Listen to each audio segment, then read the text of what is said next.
Planting my feet on the ground. I got big dreams. Yeah, we're going to make those dreams true. This is Toby coming to you from the GeniusLab.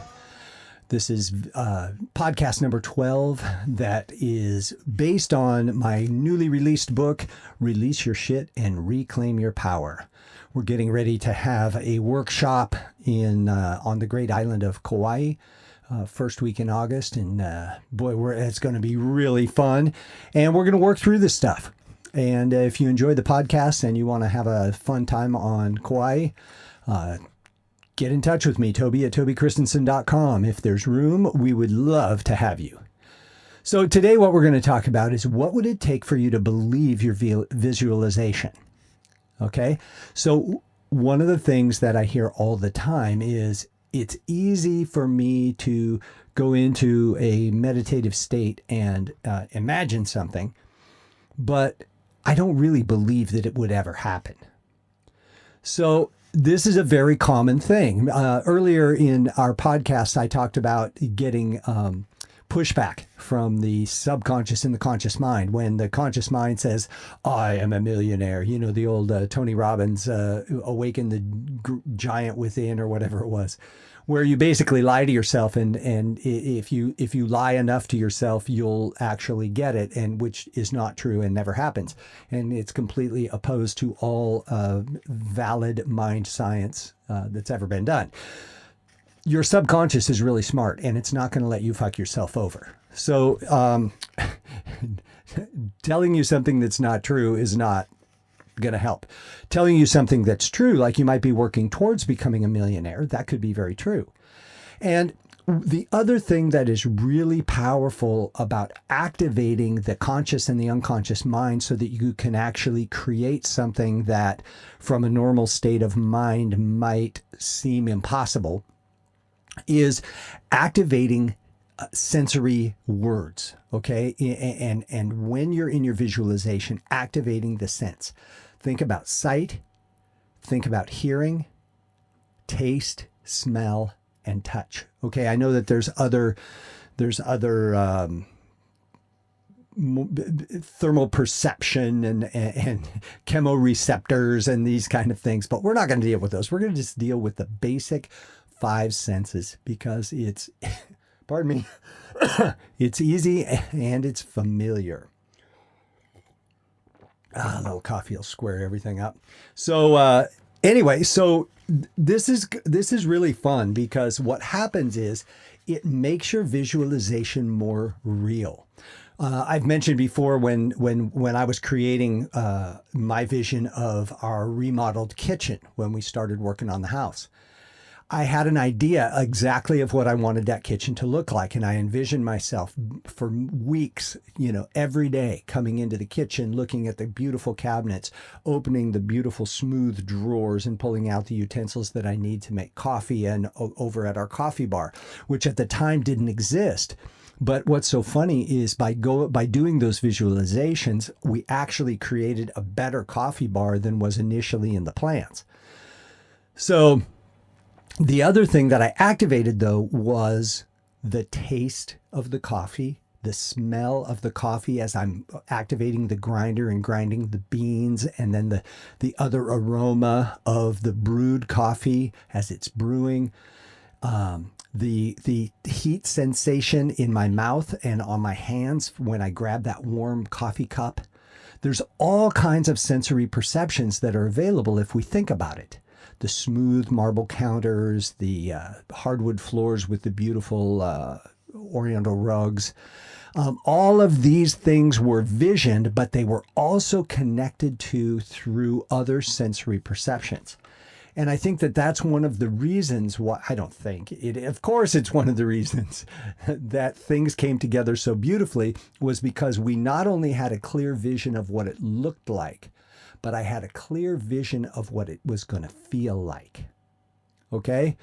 So sensory perceptions are really important for you to be able to accept and believe your own visualization. Sometimes you run into things where you don't actually know what you want. And that's where I would tap into the emotion. Okay. You have sensory perceptions. And the other thing that you have is you have emotional sensors.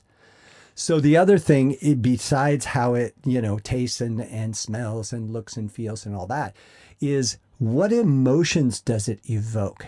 The thing that I thought about in my kitchen was that it evokes a sense of belonging and a sense of command, to have this beautiful, all of my wealthy friends throughout my life, they all had really cool kitchens, and I also had a really shitty kitchen. Well, just like a regular kitchen.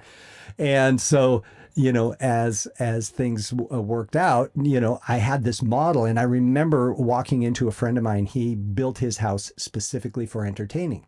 And I remember asking him, hey, what's up with this kitchen, man? I've seen restaurants with kitchens that aren't this nice.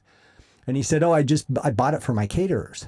He said, I've never actually cooked anything in it. And I'm thinking, oh my God, if I had that kitchen, I would cook in it all the time. So, but I remembered the feeling of being in his kitchen. And that's the same feeling I wanted in my kitchen. So as I did my visualizations, as we were creating this thing, is I remembered being in his kitchen. I remember the feeling of it. Now, I don't have a 12 burner giant commercial cooktop. But I've got a 6 burner. So, but I feel that same kind of,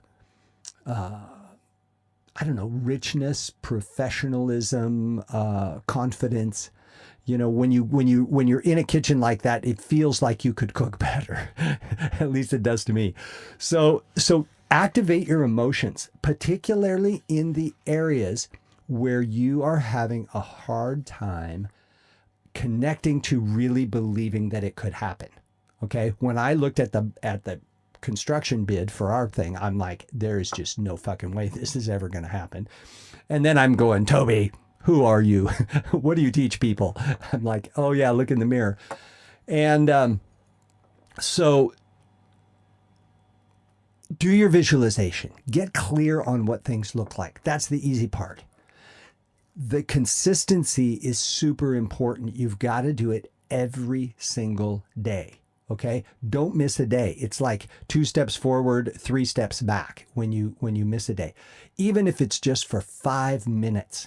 I remember just sitting down and having 1 cup of coffee, visualizing it.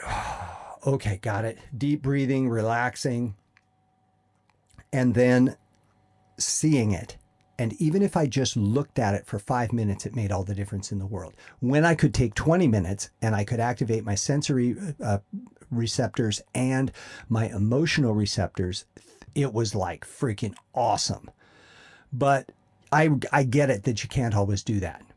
So to help you believe your visualization, activate more energy. Think about what it looks like, and in detail, not just like, oh, I have this cool kitchen. Well, what the hell does that mean? Right?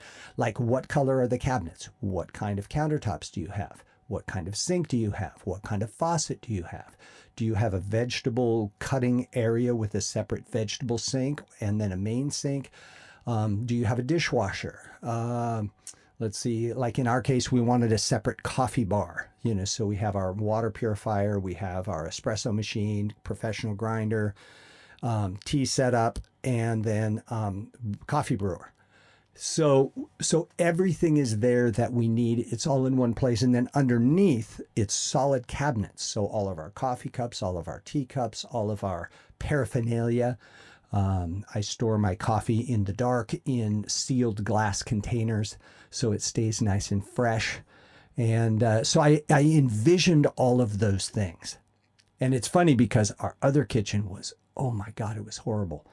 And it had cheap Formica. I got nothing wrong. I do not judge Formica countertops. They're very efficient. But this was horrible, horrible, horrible Formica. Oh my God. And then the cabinets were like plastic coated. They had like a vinyl coating on them. And maybe there are some nice ones out there. These were not. Okay. Clearly the contractor that built our house did not have an affinity for kitchens because he did a shitty job on the kitchen. Just saying. So it was a complete and total redo, and where the pantry and the refrigerator and the oven, double oven, and the microwave and all that stuff that's now where the coffee bar is, and then all of that other stuff is at the other end of the kitchen. So I mean, we just did a complete whoop-de-doo on that deal, and then brought the island in and made it about 30% bigger than the other island was, and we still have more room. So, you know, part of it was the physical visualization that helped set up the floor plan. And then there was the emotional component that was about, like, what kind of handles, what kind of wood are we going to use? What kind of handles are we going to have?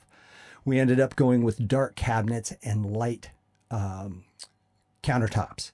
And, you know, it's really a dynamic place. I mean, we've had it for 4 years, and I'm like, it's still like it's brand new to me. I love going in there. And it's because I spent so much time on that visualization.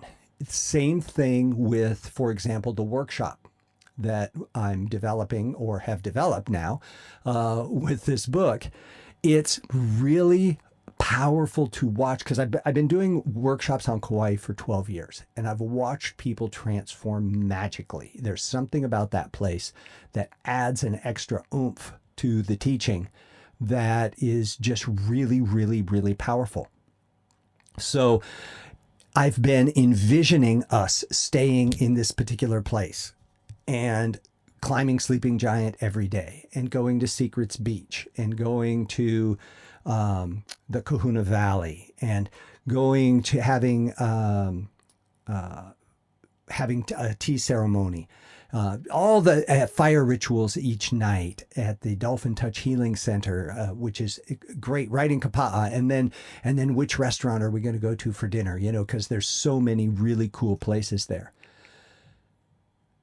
I've also envisioned people, and obviously I'm not tapping in on anyone's vibe and trying to overcome their self-will with trickery and spells, but I see happy people.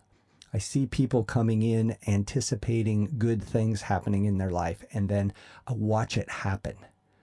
And so as I'm feeling the emotional temperature of the event, I'm very, very excited about what's going to happen and how people are going to transform and how they are going to birth a new aspect of themselves that is powerful, how they're going to remember their greatness.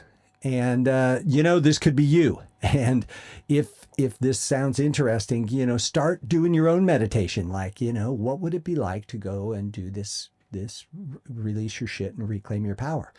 You know, maybe you don't need to. I mean, I've met people that don't, but very few. And I certainly could use a refresher too. So I'm looking forward to it, because I know that as I lead you through these exercises and through these processes that we will engage in, and as we gather around the fire and drum each night, and don't worry if you can't drum, it's no big deal. I'm really good and will be happy to drum for you. And I will teach you the rhythms so that you can drum with me regardless of your skill level. So there's lots that's going on here, but the most important thing is do your visualization every day, connect to it with sensory perception and with your emotions, and keep looking up.